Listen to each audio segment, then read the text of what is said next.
Yeah, one more Saint Sebastian. And there are many. This is Perugino. He's the other famous early Renaissance painter. This is the generation that is before Michelangelo. And with this one, he almost doesn't put any arrows, because again, he just wants to show the figure as if it were Roman sculpture. You've got perfect perspective, and the perspective is used really cleverly here, because see the tiles on the floor? If you trace those lines back, where are they going to meet? About at his knees. So where the lines meet in perspective, basically, even if you trace that, see the top of the column there? You trace that line down, it's going to come to here. You trace this line up, it's going to come to here. Where all those lines meet is the horizon line. The horizon line is always at the eye level of the viewer. So he's putting us, through this clever use of perspective, on our knees, looking up at the saint. So that's what you could do with perspective. You could actually use it to force the viewer, and this painting is hung exactly as it should be, to feel like they're in a certain relationship to the figure in the painting. So other than that, you've got something in a ruin, typical of, this has to serve something broken, since it's a reference to ancient Rome. You've got this great deep perspective, and again, blue mountains. Every painter is doing this.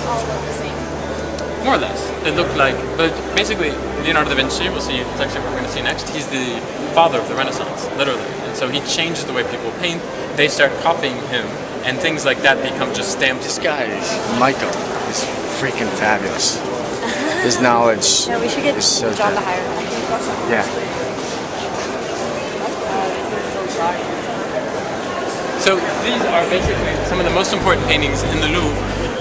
There were 5 here. That first one's been loaned out. Got 5 plus 6, the Mona Lisa in the next room. So you have 6 Leonardo da Vinci paintings in one museum, which is a huge number. There's only about 40 of his paintings which survive in the world, and a lot of them are parts of buildings, like the Last Supper in Milan.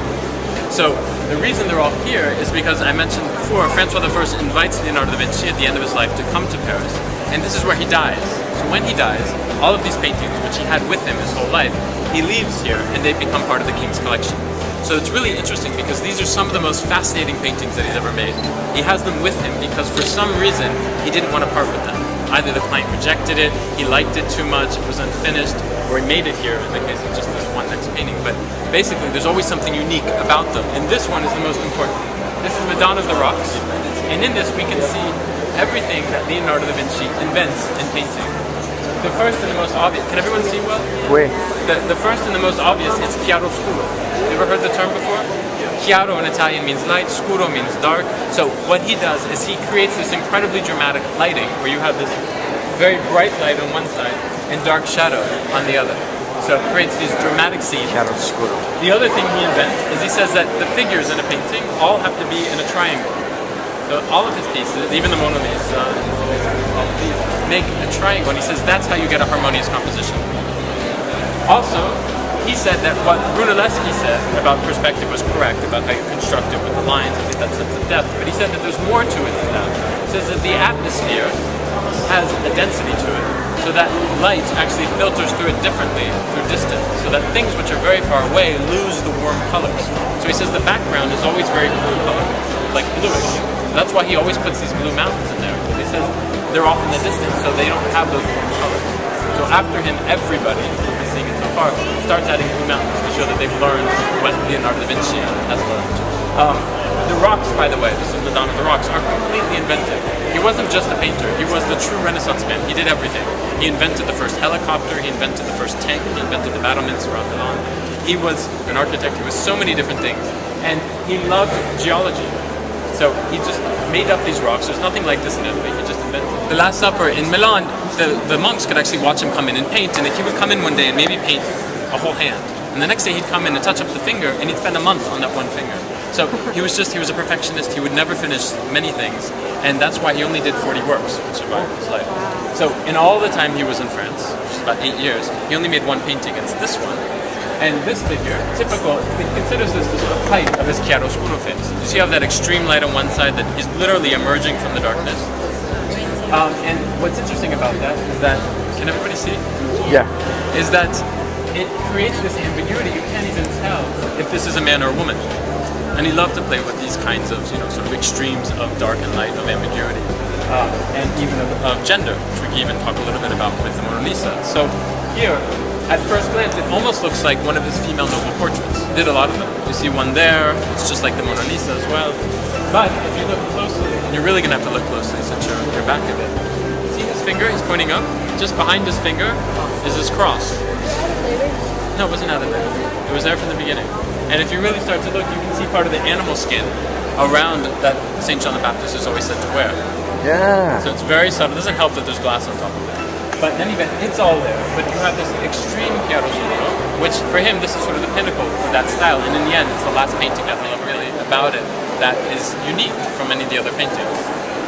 It's sort of a mystery, but so are some of his others, because he never really said, why he did what he did, and why in many ways he had the paintings with him. Some of them we don't know, and this is one of them.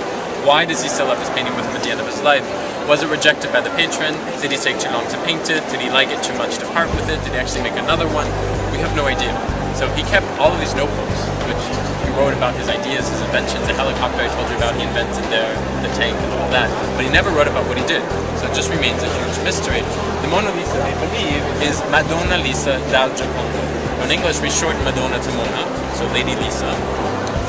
In French, they call it La Gioconda, which is based on the last name. In Italian, too, La Gioconda.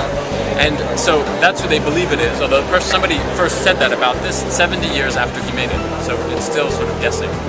But in any event, what they believe is that it was this woman, and that one of the reasons why it was so fascinating to him, perhaps, and maybe didn't want to part with it, is that the name Gioconda, means happiness in Italian, it's a relationship to sort of joy.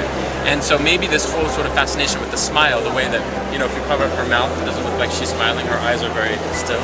But if you cover up her eyes, it looks like she's smiling. So maybe that focus on the smile was his way of sort of integrating a symbol with the painting, which was a play on words, using her last name. And unlike his other paintings, there's always a symbol, an object that the figure has. He transcended the symbol as object, and it's part of her body, and so he just considered it so perfect he didn't want to part with it. That's all just one theory. There's no way to know. There's also these sketches in some of his notebooks of himself, self-portraits, which look a lot like the Mona Lisa. But that's just, again, somebody making a parallel between two things which in no other way relate to each other. So they say, maybe it's not a real woman, maybe it's an androgynous self-portrait. Other things about it, Francois I, first to own it, he said that this was his favorite piece, but he didn't say why. Napoleon kept this in his bedroom, all the sort of emperors and kings kept this close to them, they never said why. So it has that sort of history, but all the way up to throughout the sort of first 100 years that this is a museum, it hangs with all the other paintings. So it's not until the beginning of the 20th century, 1911, when an Italian construction worker hid in a broom closet after the museum closed. And after it closed, he walks out, takes the painting off the wall, sticks it under his coat, and walks out the door. So the painting disappears for 2 years, and nobody has any idea what's happened to it. It even took them 3 days to realize it was gone. Someone said, well, it must be being photographed, it'll be back. So it was pretty disastrous. That's when it's this great famous story that, they accuse Picasso, they actually arrest Picasso, Duchamp, and all these things. But in any event, they find it? Duchamp as well, they arrested him too. So basically what happens is that 2 years later, he tries to sell it. They may have gone back to Italy, and he tries to sell it to a collector. So the collector basically at that point turns him in, and he's arrested, and they find it. He actually took it off the stretcher, the wooden frame, and put it under the tablecloth in his kitchen. So that's how he hid it for all that time. So how long do you think he goes to jail? He's kept it for 2 years. 2 months. So he goes to jail for just 2 months. And that's because the Italians see him as a national hero. Just like he says when he's caught, he says, well, I stole it because it deserves to be in Italy. So they say, oh, that's great. So the Italians aren't going to exactly. So that concludes my first afternoon at the Louvre. It was awesome. I'm not going to have that guy Michael Herman any longer to take me through. It was a real treat. And as you can see,